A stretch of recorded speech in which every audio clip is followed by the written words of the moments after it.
Hello everyone, welcome to योग्य classes. आज हम उत्तरकाशी डिस्ट्रिक्ट के बारे में पढ़ने वाले हैं और सबसे पहले हम इसके नाम के इतिहास के बारे में पढ़ेंगे। फिर हम इसके इतिहास के बारे में पढ़ेंगे कि इसका ज़िला कब बना था। उसके बाद हम इसकी फिजिकल स्टेट यानी भौगोलिक स्थिति के बारे में पढ़ेंगे। इसके बाद हम इसके दर्रे और घाटियों के बारे में पढ़ेंगे। फिर लास्ट में हम इसके बुग्यालों के बारे में पढ़ेंगे, जिसमें आपके लिए मैं एक शॉर्ट ट्रिक लेके आया हूँ। शॉर्ट ट्रिक जिसके बारे में आपको बुग्यालों में बताया जाएगा, तो वीडियो में आगे बने रहे।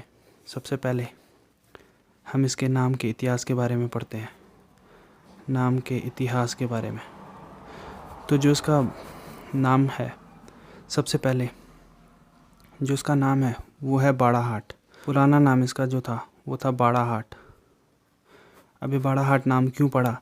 क्योंकि 12 गाँव का एक हाट लगता था यहाँ पर। 12 गाँव का एक हाट लगता था यहाँ पर। दूसरा नाम उत्तरकाशी का है सौम्यकाशी।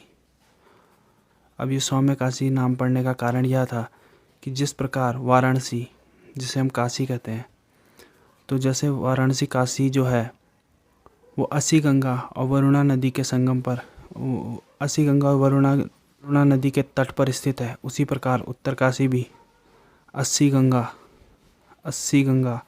और वरुणा नदी के तट पर स्थित है उत्तरकाशी।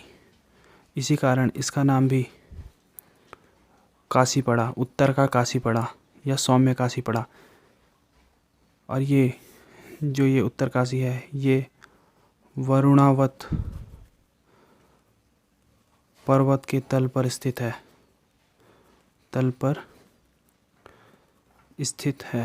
तो आप इसके बारे में समझ गए। और ह्वेनसांग ने इस जगह को शत्रुघ्न कहा था।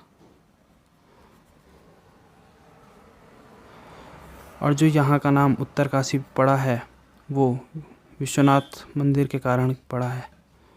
विश्वनाथ मंदिर के कारण इस जगह का नाम उत्तरकाशी पड़ा है। तो ये बात इसके नाम के इतिहास के बारे में हो जाती है। अब हम देखेंगे इसके इतिहास के बारे में। जो इसका इतिहास है, तो सबसे पहले ये परमार वंश के अधीन था। परमार वंश के बाद यह गोरखा शासन के अंदर आया, गोरखाओं का अधिकार रहा। उसके बाद जब ये गोरखा शासन हटा, उसके बाद यह एक स्वतंत्र क्षेत्र था। और 1824 में जो ये रवाई क्षेत्र था, इसको टिहरी रियासत में शामिल किया गया। टिहरी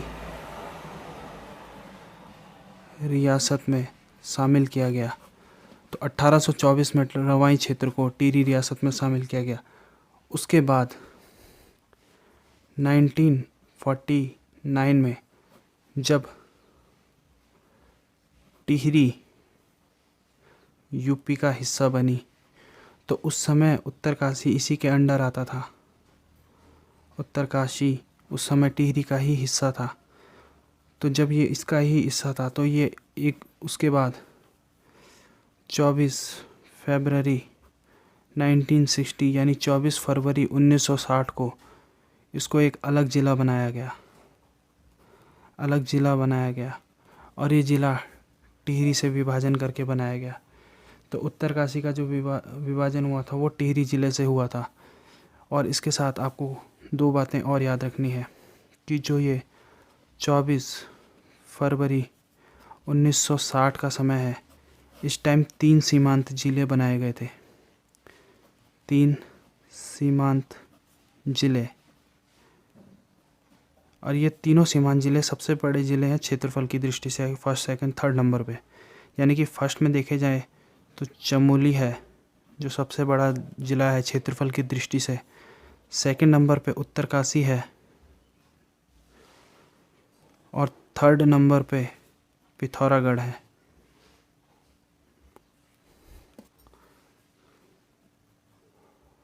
तो ये हमने जो 3 सीमांत ज़िले बने, चमोली, उत्तरकाशी, पिथौरागढ़, इनकी डेट देखी 24 फरवरी 1960।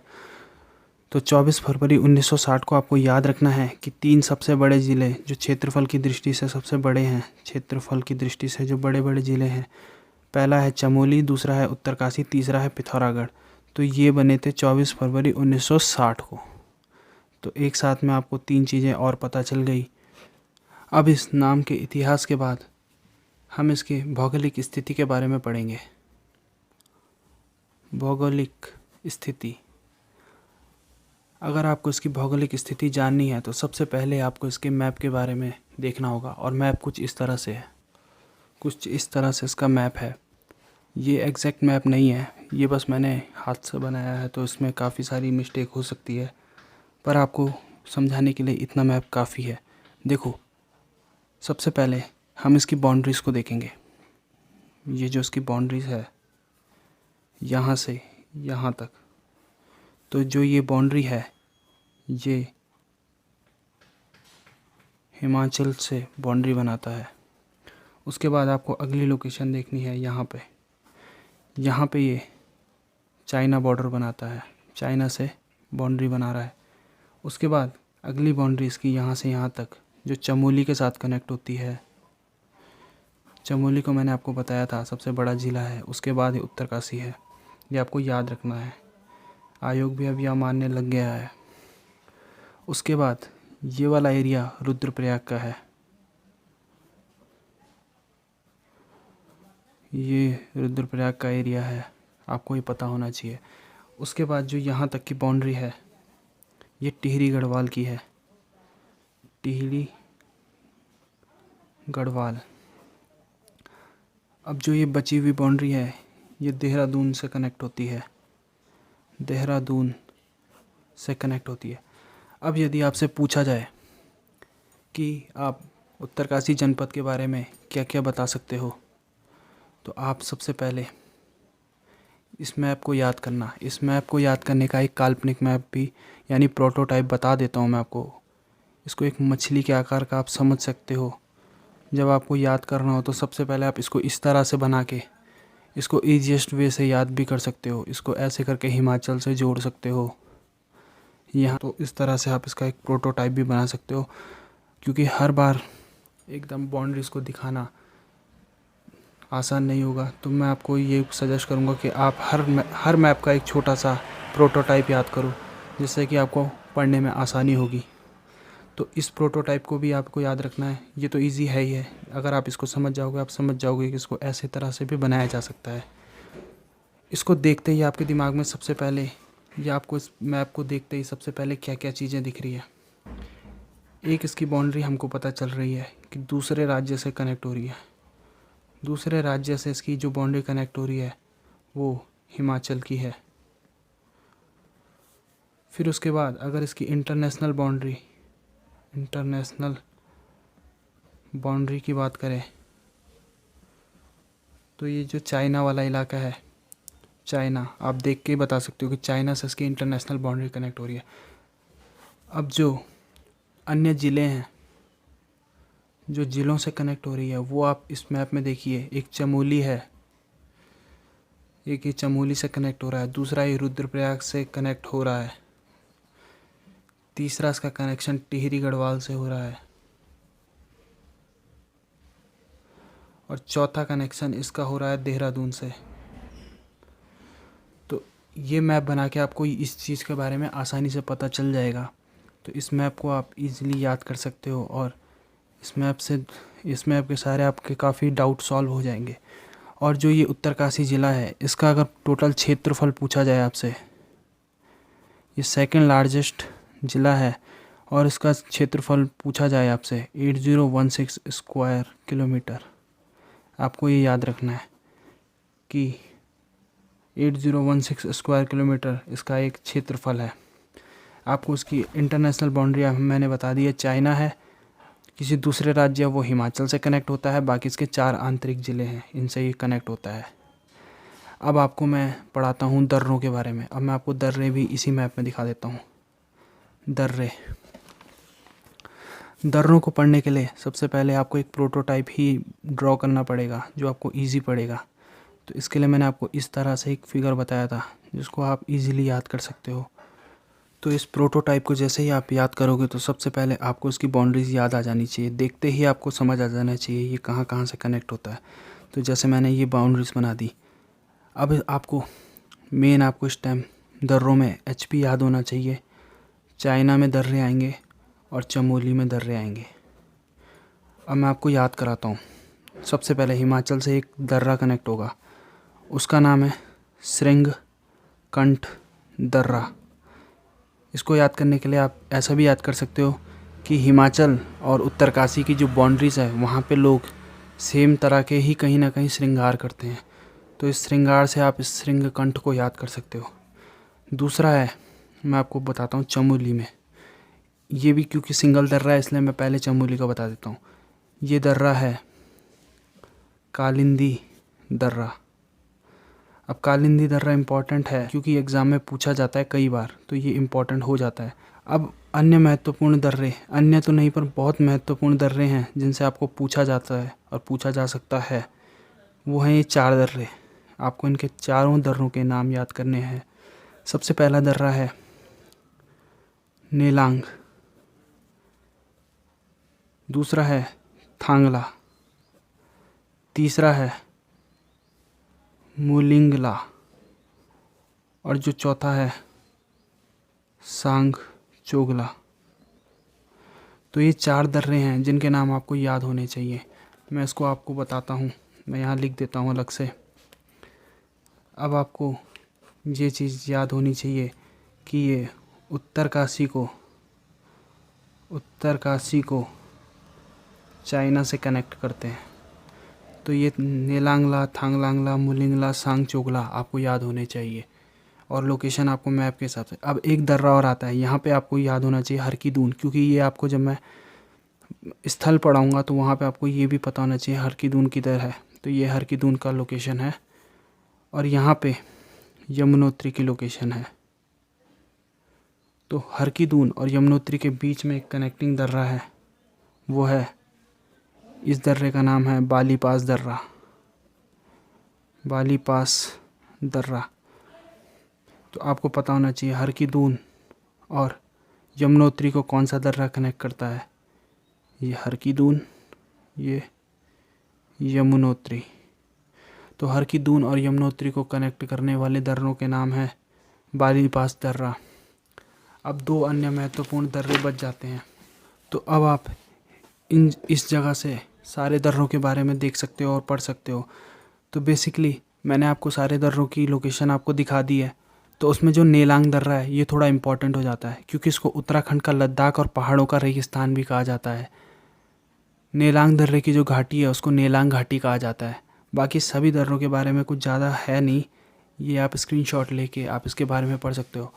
अब 1-2 दर्रे और हैं, बाकी इनकी लोकेशन मैंने आपको दिखाई नहीं है, पर इन दोनों के बारे में आपको पता होना चाहिए। हरकीदून और किन्नौर घाटी, इन दोनों को कनेक्ट करने वाला दर्रा है बरासू दर्रा।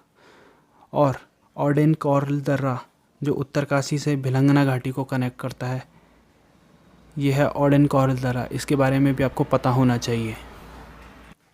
और अब कुछ घाटियाँ हैं उत्तरकाशी जनपद की। उत्तरकाशी जनपद की घाटियाँ। अब इन घाटियों को याद करने के लिए आपको सबसे पहले वो 2 नाम पहले याद आ जाने चाहिए जो आपने अभी तक पढ़ लिए हैं। यानी कि आपको एक नेलांग घाटी पढ़ा दी गई है जिसको मैंने आपको बताया था पहाड़ों का रेगिस्तान इसे ही कहा जाता है, और उत्तराखंड का लद्दाख भी इसे ही कहा जाता है। तो आपको ये पता होना चाहिए कि उत्तरकाशी जनपद की जो घाटियाँ हैं उसमें पहली घाटी मैंने आपको पढ़ाई है नेलांग घाटी, जिसको पहाड़ों का रेगिस्तान कहा जाता है। और दूसरी घाटी में आपको पढ़ाता हूँ वरासू घाटी। आपने वरासू दर्रा भी पढ़ा था, वरासू घाटी, वरासू दर्रा भी पढ़ा था आपने। ये हरकीदून बुग्याल के पास है, मैंने आपको इसकी कनेक्टिंग वो भी बताई थी। वरासू दर्रा कनेक्ट करता है हरकीदून और किन्नौर घाटी को, इससे पहले मैंने आपको बताया था। वहीं पे ये वरासू घाटी है। अब 3 घाटियाँ और बचती है, यानी कि माझी वन, फूलों की घाटी ये आपको पता होना चाहिए। ये उत्तरकाशी में है। बसपा घाटी, बसपा घाटी, अगर इसकी लोकेशन पूछी जाएगी तो ये हर्षिल में है, हर्षिल उत्तरकाशी। ठीक है, आपको याद होना चाहिए कि हर्षिल में कौन सी घाटी है, बसपा घाटी। और एक घाटी और बचती है भैरव घाटी, भैरव घाटी। ये कहाँ है, भटवाड़ी, भटवाड़ी, भटवाड़ी कहाँ, उत्तरकाशी में, उत्तरकाशी में, उत्तरकाशी। ठीक है, तो आपको ये बार पहले पता होना चाहिए। तो बुग्यालों की ओर बढ़ते हैं। बुग्याल उत्तरकाशी के, तो उत्तरकाशी के बुग्याल को पढ़ने के लिए सबसे पहले हम शॉर्ट ट्रिक देख लेते हैं। तो वो शॉर्ट ट्रिक है, काशी के रूपदेव पांव तपा के सोना मांगने, काशी के रूपदेव पांव तपा के सोना मांगने, हर किसी के दायरे में, किसी के दायरे में, हर किसी के दायरे में गुलाबी पुष्प, गुलाबी पुष्प, चाय और पुठारा लेकर गए, पुठारा लेकर गए। ठीक है, शॉर्ट ट्रिक को मैं अब आपको एक्सप्लेन करता हूँ कि क्या मैंने कहना चाहा। सबसे पहले तो उसको एक घटना के तौर पे याद करेंगे कि जो काशी के रूपदेव नाम के व्यक्ति है, काशी का कोई रूपदेव है नाम का व्यक्ति है, वो जो है पांव तपा के, यानी बहुत ज़्यादा चल के सोना मांगने हर किसी के घर गया, यानी कि हर किसी के दायरे में गया, और उनके लिए वो क्या ले गया, गुलाबी पुष्प, चाय और पुठारा। पुठारा लिख दो या पिटारा लिख दो, पर पुठारा लिखोगे तो आपको डायरेक्ट नाम ही याद रह जाएगा, तो पिटारा ना लिख के मैंने यहाँ पुठारा ही लिख दिया। तो देखो, काशी से आपको याद करना है उत्तरकाशी, उत्तरकाशी। के से आपको याद करना है केदार खर्क बुग्याल, केदार खर्क बुग्याल। रूप से आपको दो नाम याद करने हैं। एक तो आपको करना है, नहीं सॉरी, रूप से तो आपको एक ही करना है, रूपनौल सौड़, रूपनौल सौड़ बुग्याल। देव से आपको दो नाम याद करने हैं, एक देव दामिनी बुग्याल और एक देव कुआरा बुग्याल, बुग्याल। इतना समझ आ गया। अब अगले तरफ आते हैं। पाँव, पाव यानी पवाली कांठा, पवाली कांठा बुग्याल। तपा के याद आएगा आपको तपोवन, तपोवन बुग्याल। इस के को हमें इग्नोर करना है। सोना से सोनगाड़ बुग्याल, सोनगाड़ बुग्याल, बुग्याल। और मांगने से मानेक बुग्याल, मानेक। आगे पीछे कर देना ये दो वर्ड इधर इधर, तो मांगने से मानेक बुग्याल आ जाएगा। हर से हर की दून बुग्याल, हर की दून बुग्याल आ गया। अब क्या बचा, किसी से आपको याद करना है कुश कल्याण बुग्याल, कुश कल्याण, कुश कल्याण बुग्याल। ठीक है, आपने इतना याद कर लिया। फिर इस के को साइलेंट कर देना। अब आता है दायरे से दायरा बुग्याल, सिंपल, दायरा बुग्याल। अब आता है मे को आप फिर छोड़ देना। सिर्फ अभी तक एक के का प्रयोग हुआ, वो भी केदार खर्क। उसके बाद कोई भी छोटे वर्णों का यूज़ नहीं हुआ। जैसे कि के देखोगे कोई यूज़ नहीं हो रखा है, अगला के देखोगे उसमें भी कोई नाम यूज़ नहीं हुआ है, मे से भी कोई नाम यूज़ नहीं हुआ है। तो आपको ये याद रखने की जो छोटे वर्ड है सिर्फ एक बार यूज़ होगा केदार खर्क के लिए, वो भी के वाला। चाहे वो यहाँ यूज़ कर लो उस के को, चाहे यहाँ यूज़ कर लो उस के को, चाहे यहाँ कर लो उस के को, पर मैं कह रहा हूँ पहले कर दोगे तो आगे के लिए आसान हो जाएगा कि सारे काटने ही हैं। उसके बाद गुलाबी से गुलाबी कांठा बुग्याल, गुलाबी कांठा बुग्याल। पुष्प से आपको एक चीज़ याद करनी है कि पुष्प का मतलब एग्जैक्ट पुष्प नहीं होगा। पुष्प का मतलब मैंने यहाँ कहना चाहा है पुष्टाहारी, पुष्टाहारी बुग्याल। चाय से चायसिल बुग्याल, चायसिल बुग्याल। और को फिर काट देना है। यहाँ पे पहला वर्ड है जो 2 नाम का आया और उसको काटना है। अब पुठारा से या पिटारा लिखोगे तो पुठारा लिखना पड़ेगा, तो मैं पहले ही पुठारा याद करवा देता हूँ। पुठारा से पुठारा बुग्याल। तो आपको पहले इनके बारे में पता होना चाहिए। तो अब आपकी ट्रिक हो गई कंप्लीट। तो देखो 1 2 3 4 5 6 7 8 9 10 11 12 13 14 और 15, यानी कि 15 बुग्याल मैंने आपको इस ट्रिक में याद करवा दिए हैं। तो आपको याद क्या करना है कि काशी के रूप देव पाँव तपा के सोना मांगने, हर किसी के दायरे में गुलाबी पुष्प चाय और पुठारा लेकर गए। अब लेकर गए को तो हम काट देंगे, लेकर गए हमारे काम का नहीं है। तो अब इन बुग्यालों के बारे में आपको थोड़ी जानकारी होनी चाहिए। तो देखो ये हैं वो बुग्याल्स के सबके नाम लिखे हुए। तो आपको इनके बारे में तो जैसे छोटी छोटी चीज़ें ये तो आप खुद से याद कर लोगे। एक ये आपको थोड़ा सा याद करना है कि जो पवाली कांठा बुग्याल है वो जैव आरक्षित क्षेत्र घोषित किया गया है। क्यों किया गया है? क्योंकि यहाँ पे कई प्रकार की जड़ी बूटियाँ होती है जिसके कारण इसको जैव आरक्षित क्षेत्र घोषित कर दिया गया है। अब आपको अगर अगला बुग्याल बताऊँ तो इम्पॉर्टेंट जो है वो है दायरा बुग्याल। दायरा बुग्याल इम्पॉर्टेंट होने का कारण है क्योंकि देखो पहली बात तो ये स्कीइंग प्रशिक्षण के लिए फेमस है। यहाँ पे शीतकाल में जो है स्कीइंग का खेल खेला जाता है। और दायरा बुग्याल को एक चीज़ के लिए बहुत फेमस माना जाता है जो है मक्खन की होली। मक्खन की होली को यहाँ अठूड़ी उत्सव कहते हैं। और जो ये मक्खन की होली है इसको विश्व स्तर में पहचान दिलाई थी चंदन सिंह राणा जी ने। और जो ये दायरा बुग्याल है इसको विश्व मानचित्र में लाने का श्रेय जाता है चंद्रप्रभा ऐतवाल जी को। तो आपको ये 2-3 चीज़ें तो बिल्कुल याद होनी ही चाहिए कि विश्व मानचित्र में कौन दायरा बुग्याल को लाए थे, चंद्रप्रभा ऐतवाल जी लाई थी।